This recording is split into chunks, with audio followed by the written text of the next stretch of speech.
আসসালামু আলাইকুম সবাইকে, আশা করি সবাই ভালো আছেন। তো এখন থেকে ভাবতেছি আমাদের ওয়ান্ডার বক্স পেজে ক্যাশ অন ডেলিভারি সিস্টেমটা তুলে দিব, তাহলে কেমন হবে বলেন তো? কারণ ডেলিভারি চার্জ যখন আপনারা অ্যাডভান্স দিবেন তখনই আপনারা প্রোডাক্ট মানে কিনতে পারবেন আমাদের এখান থেকে।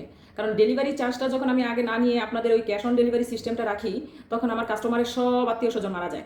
যখন কাস্টমার একটা অর্ডার করে সে তো তার নিজের বাসায় বসে ফ্যানের নিচে বসে তারপরে একটা অনলাইনে স্ক্রিনে স্ক্রল করতে থাকে।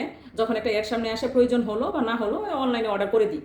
না রে ভাই, একটা ব্যবসায়ী আপনাকে যখন ফোন করে তখন সে কনফার্ম করে তারপর আপনার কাছে প্রোডাক্টটা পাঠায়। আমি বিশেষ করে আমি বারবার প্রশ্ন করি, আপনার কি প্রোডাক্টটা প্রয়োজন? সব জেনে বুঝে শুনে কনফার্ম করেছেন? যখন সে বলে ইয়েস, আমি তখনই আমার এখান থেকে একটা মাল তার কাছে পাঠাই। তো পাঠানোর পরে আমার কাস্টমারের নানি মারা গেছে, দাদি মারা গেছে, সব মারা যায়।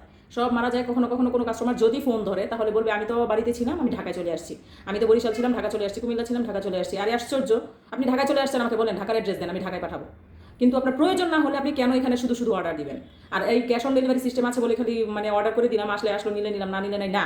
এটার জন্য আমাদের এই যে প্যাকেজিং খরচটা আমাদের তো লস হয়। তারপরে এই যে আপনার কাছে পৌঁছালো, এটা তো আর হেঁটে হেঁটে চলে যায় না, নিশ্চয়ই ডেলিভারি চার্জ খরচ হয়েছে এখানে। তাহলে এটা আমার ক্যারি করতে হয় কেন? কেন আপনার এই সামান্য একটু ভুলের জন্য বা নিজের, এগুলোকে এক প্রকার সাইকো বলা হয় জানেন আপনি? আপনার নিজের সামান্য একটা ভুলের জন্য একজনের কত বড় ক্ষতি হয়, লস হয়। শুধু শুধু এখানে অনলাইনে এসে বসে তারপরে অর্ডার করবে। আর ওখানে যাওয়ার পর ফোন তো ধরবেই না। যদি কোনো কারণে ধরে, আমার নানি মারা গেছে, দাদি মারা গেছে, ভাই মারা গেছে, হ্যান হয়েছে, স্যান হয়েছে, দুনিয়ার এক্সকিউজ।